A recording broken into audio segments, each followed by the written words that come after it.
Yung mas maganda pa nung nabanlawan na blower kesa nung bagong plancha yung buhok ni client. Charis. Kahit yung client natin ay hindi makapaniwala na ganyan daw yung result ng kanyang buhok after the process na ginawa namin sa buhok niya. Treatment lang ang ginawa namin dito mga sis at hindi namin ito ni-reband, pero grabe yung result na binigay dito.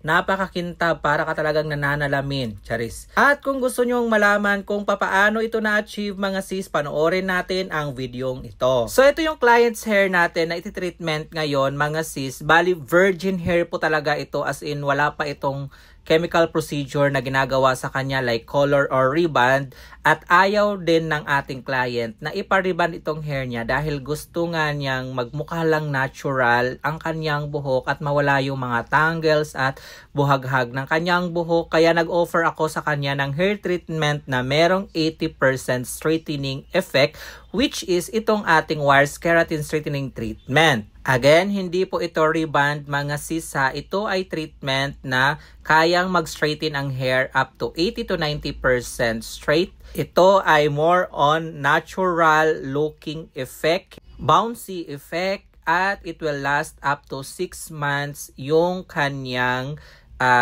straight effect nito mga sis. So in-apply ko na dito yung ating keratin straightening treatment, blue variant yung ginamit natin mga sis, dahil ang buhok ng client ay virgin hair ito at medyo makakapal yung hair strands. Bali sinampo ko muna siya dyan ng clarifying shampoo at pinatuyo ng 100% bago tayo nag-apply ng ating keratin straightening treatment, blue variant.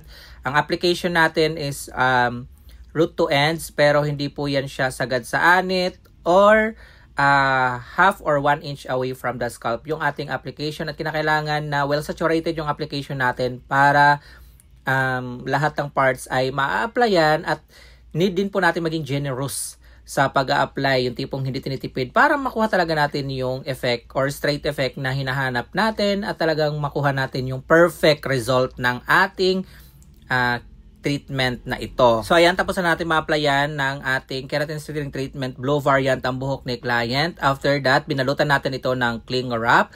Then ibababad natin ito for about 2 hours. After that, ay babanlawan natin at i-blow dry ng 100%. At pagkatapos natin itong mabanlawan, mapatuyo ng 100%, ay magpo-proceed tayo sa thermal conditioning or pagpaplansya, at ito yung nakuha nating result after natin siyang ma-iron. Dahil itong ating keratin straightening treatment is heat activated, so kailangan natin siyang plansyahin ng bongga. At ito yung result na nakuha natin mga sis. Balang ginamit namin na heat temperature dito is 200 degree Celsius. And after dito ay ito ay pwede nating banlawan dahil ang keratin straightening treatment ay pwedeng same day wash. So makikita na kagad natin yung pinaka-result nito.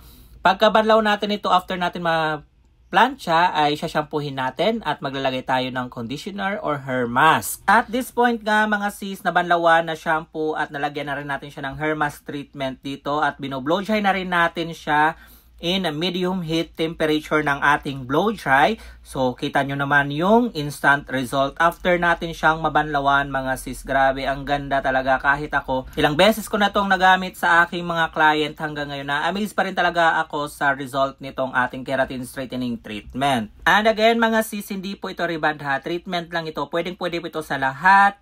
At meron po itong 3 variation yung ating keratin straightening treatment. Nakadepende po yan sa klase ng buhok. So sa mga nais lang magpa-treatment ng kanilang buhok at ayaw ipariban ng buhok nila, so alternative po itong keratin straightening treatment sa inyong mga buhok. So ayun na nga yung result niyan after namin siyang ma-blow dry, at hindi ko na pinadaanan ng plancha yan mga sis. At nagpasenda rin ako ng ating clients after wash result, after na mapaliguan yung buhok niya, kung ano ba ang naging effect nito or result after niyang mapaliguan. So yan na yung result ng buhok ni clients, diba? It's more on natural looking lang talaga siya, bouncy, but still nandun pa rin, straight pa rin yung buhok ni client at shiny.